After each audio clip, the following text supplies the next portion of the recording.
Hello, हाय। मैं ऋचा राय, biology faculty. मैं NEET aspirant student को बॉटनी एंड जूलॉजी पढ़ाती हूँ। हमारा बॉटनी का ये टॉपिक है, बहुत छोटा सा टॉपिक है, द लिविंग वर्ड। तो इसमें हम देखेंगे कि आखिर लाइफ क्या होता है, लिविंग क्या होता है। लिविंग यानी कि हम देखते हैं कि अगर कोई भी ऑर्गेनिज्म जो ग्रोथ कर रहा है और वो भी ग्रोथ इन विट्रो कंडीशन में है, तो उसे हम लिविंग कह सकते हैं। ग्रोथ होना चाहिए, वो भी इन विट्रो कंडीशन में होना चाहिए, यानी कि बॉडी के अंदर ग्रोथ होनी चाहिए। तो ऐसे तो माउंटेन भी ग्रोथ कर रहा है, ऐसे तो कोई मिट्टी का परत रख दिया जाए, वो भी कुछ दिन में डालते डालते वो भी ग्रोथ करेगा, लेकिन वो लिविंग नहीं हो सकता। जो इंटरनल कंडीशन में इन विट्रो पार्ट ग्रोथ करता है, सेल का साइज बढ़ता है, सेल का नंबर बढ़ता है, तो वो हमारा लिविंग हो जाएगा। अब ग्रोथ के बाद जो प्रोसेस है, अगर कोई ऑर्गेनिज्म रिप्रोडक्शन करता है, अकॉर्डिंग टू एनसीईआरटी, अगर कोई ऑर्गेनिज्म रिप्रोडक्शन करता है उसे भी हम लिविंग कैटेगरी में रखते हैं। थर्ड हो गया, अगर किसी ऑर्गेनिज्म के अंदर मेटाबॉलिक एक्टिविटी हो रही है, तो वो भी लिविंग ऑर्गेनिज्म हो जाएगा। और जो लास्ट पार्ट है, अगर कोई ऑर्गेनिज्म कॉन्शियस है, तो उसे भी हम लिविंग ऑर्गेनिज्म कहेंगे। तो हम क्या देखते हैं कि ग्रोथ हमारा कैसे लिविंग ऑर्गेनिज्म हो सकता है। ग्रोथ, अगर ग्रोथ का साइज इन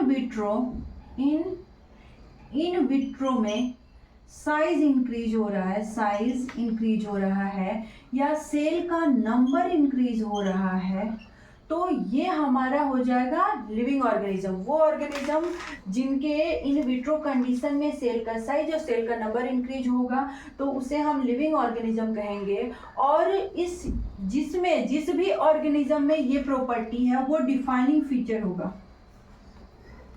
डिफाइनिंग फीचर का मतलब ये है कि ये सारे पे एप्लीकेबल हो, या वो मल्टी सेलर ऑर्गेनिज्म हो या यूनिसेलर ऑर्गेनिज्म हो, सब पे एप्लीकेबल होना चाहिए। वही लिविंग ऑर्गेनिज्म को हम डिफाइनिंग फीचर कहेंगे। अब हम देखते हैं कि रिप्रोडक्शन क्या होता है।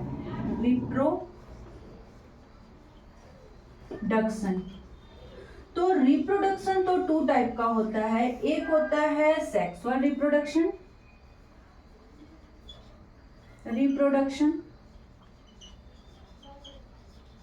और सेकंड हो गया एसेक्सुअल रिप्रोडक्शन।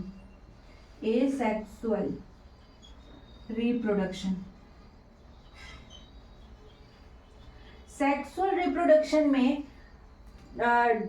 ये डबल पेरेंट की रिक्वायरमेंट होती है, यानी कि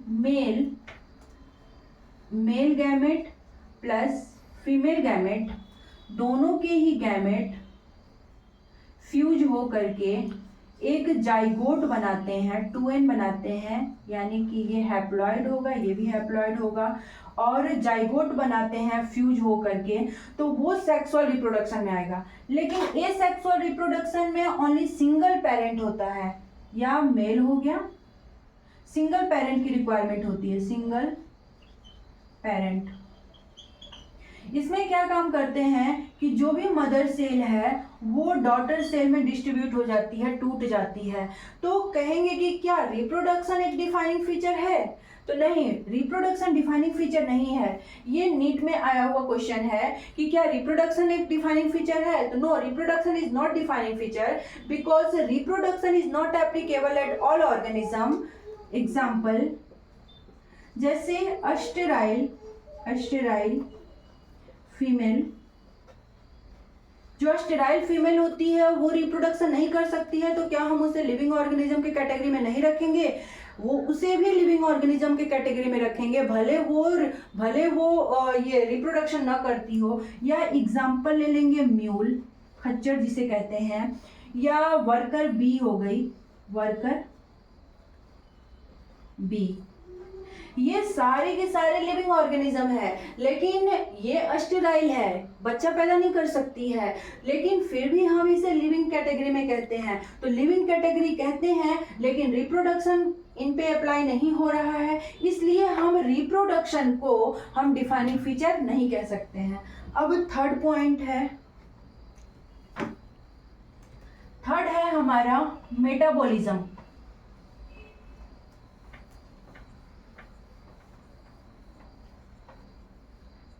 मेटाबॉलिज्म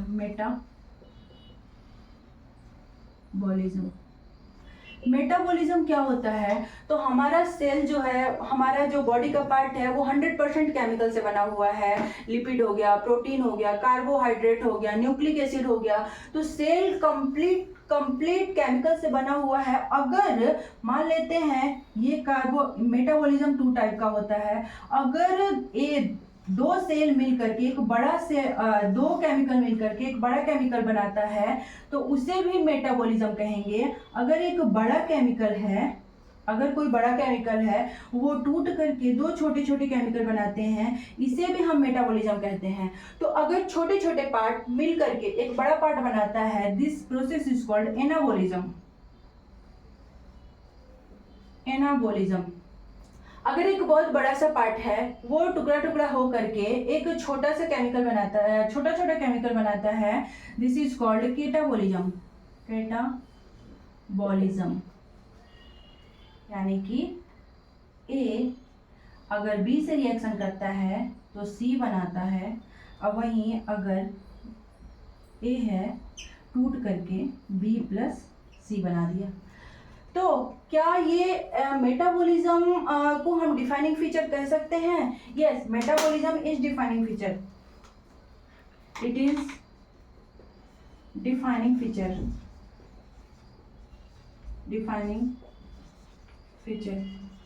इसे हम डिफाइनिंग फीचर क्यों कहेंगे? क्योंकि दुनिया के जितने भी सेल हैं, दुनिया के जितने भी ऑर्गेनिज्म हैं, उनके सारा ही बॉडी का पार्ट, मतलब सारे के सेल्स वो केमिकल से ही बने हुए हैं। और एक केमिकल दूसरे केमिकल से मिल करके तीसरा केमिकल बनाता है, या एक केमिकल टूट करके दूसरा या तीसरा केमिकल बनाता है। तो ये भले ही यूनिसेलर ऑर्गेनिज्म हो, स्टेराइल हो, फर्टाइल हो, ये सब पे एप्लीकेबल है। तो so it is called defining feature. तो ये तभी डिफाइनिंग फीचर होगा जब हमारा इन विट्रो कंडीशन में होगा। ऐसे तो मेटाबॉलिज्म हम आउट भी करा सकते हैं, इन विवो कंडीशन में भी करा सकते हैं, लेकिन इन विट्रो कंडीशन अगर रहेगा तभी हम इसे इन विट्रो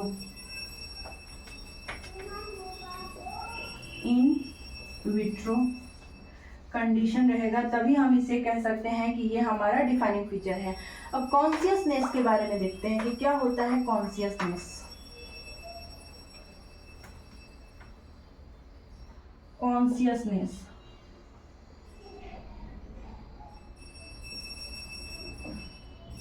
कॉन्शियसनेस अगर प्लांट हो या यूनिसेलर ऑर्गेनिज्म हो या मल्टीसेलर ऑर्गेनिज्म हो या फर्टाइल हो या स्टेराइल हो, सब में कॉन्शियस होता है। अगर हम प्लांट को एक कमरे में रख देते हैं तो अगर सनलाइट कहीं दूसरे जगह से आता हो तो प्लांट उस तरफ ग्रोथ करने लगता है। तो इसलिए ये भी सब पे एप्लीकेबल होता है। सो consciousness is called defining feature. It is defining feature. अब हमारे लिनियस साहब थे, कैरोलस लिनियस।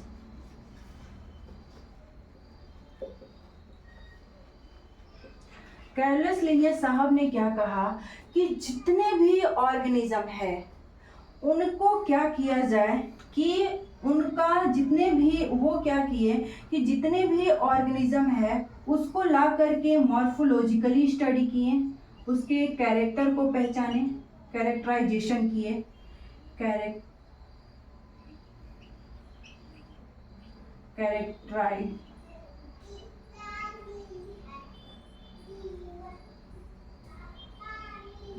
किए, फिर मॉर्फोलॉजिकली स्टडी किए, उसके बाद उस ऑर्गेनिज्म को आइडेंटिफाई किए,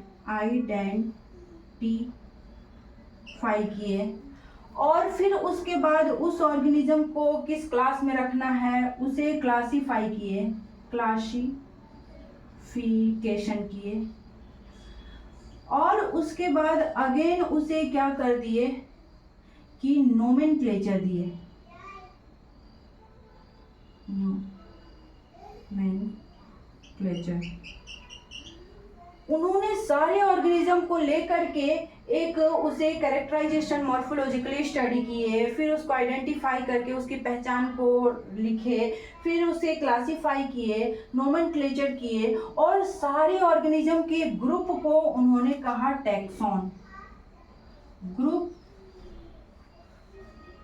ऑफ ग्रुप ऑफ स्पीसीज का नाम वो दिए टैक्सॉन। टैक्सॉन क्या है कि टैक्सॉन किसी भी ऑर्गेनिज्म का कंप्लीट, उसमें सारे ऑर्गेनिज्म का ग्रुप रैंकिंग रहेगा, उसको कैरेक्टराइजेशन करके, आइडेंटिफिकेशन करके, क्लासिफिकेशन करके, उसके बाइनोमियल नोमेनक्लेचर को बता करके एक रैंक में रखा जाएगा, उसे हम टैक्सॉन कहते हैं। अब ये बाइनोमियल नोमेनक्लेचर क्या है, तो कार्लस लिनियस साहब कहें कि जो भी अगर किसी भी ऑर्गेनिज्म के नेम को लिखा जाएगा तो सबसे पहले तो उसे कैरेक्टराइज किया जाएगा, उसके मॉर्फोलॉजिकल स्टडी को देखा जाएगा, काला है, नीला है, पीला है, आइडेंटिफाई किया जाएगा, उसकी पहचान किया जाएगा कि ये किसकी तरह दिखता है, ऐसा करके उसे क्लासिफाई किया जाएगा, फीमेल है, मेल है, और फिर उसका नोमेनक्लेचर दिया जाएगा, बाइनोमियल नोमेनक्लेचर। बाइनोमियल नोमेनक्लेचर जब भी लिखा जाएगा उस ऑर्गेनिज्म का, तो वो बाइनोमियल नोमेनक्लेचर शुड बी, उन्होंने बताया कि binomial nomenclature should be always Latin word, हमेशा ही बाइनोमियल नोमेनक्लेचर क्या होना चाहिए, लैटिन वर्ड में लिखा होना चाहिए। उसके बाद जो बाइनोमियल नोमेनक्लेचर होना चाहिए वो इटैलिसाइड होना चाहिए, इटैलिसाइज्ड होनी चाहिए। और binomial nomenclature two part, binomial nomenclature का टू पार्ट होनी चाहिए, टू पार्ट, और दोनों ही पार्ट अंडरलाइन होनी चाहिए, अंडरलाइन। फिर कार्लस लिनियस साहब कहें कि जो फर्स्ट पार्ट है, फर्स्ट पार्ट को हम species, first part generic name होनी चाहिए, generic name, and second part specific epithet होनी चाहिए, इपिथेट। फिर उसके बाद उन्होंने क्या बताया कि जो जेनेरिक नेम का फर्स्ट वर्ड है, फर्स्ट वर्ड वो कैपिटल होनी चाहिए, कैपिटल, और स्पेसिफिक इपिथेट का जो फर्स्ट वर्ड है वो स्मॉल लेटर में होनी चाहिए, स्मॉल लेटर। सो उन्होंने एग्जाम्पल दिया मैंगो का, मैंगो को उन्होंने स्टडी किया और उसका नेम दिया मैंगीफेरा इंडिका, और वो अपने नेम पे ही लिखे लिन, लिनिया साहब ने अपना भी नेम लिखा लिन, और दोनों को ही ऐसे किया। उसके बाद एक और साइंटिस्ट आते हैं जूलियस,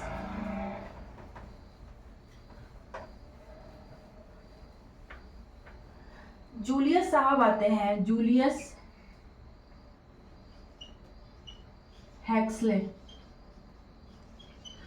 जूलियस साहब क्या बोलते हैं कि सही है, किसी ऑर्गेनिज्म को आप रैंकिंग कर दिए वो तो सही है, लेकिन अगर आप इसका इवोल्यूशनरी रिलेशनशिप बताते, इवोल्यूशनरी रिलेशनशिप बताते तो और ज्यादा बेटर होता।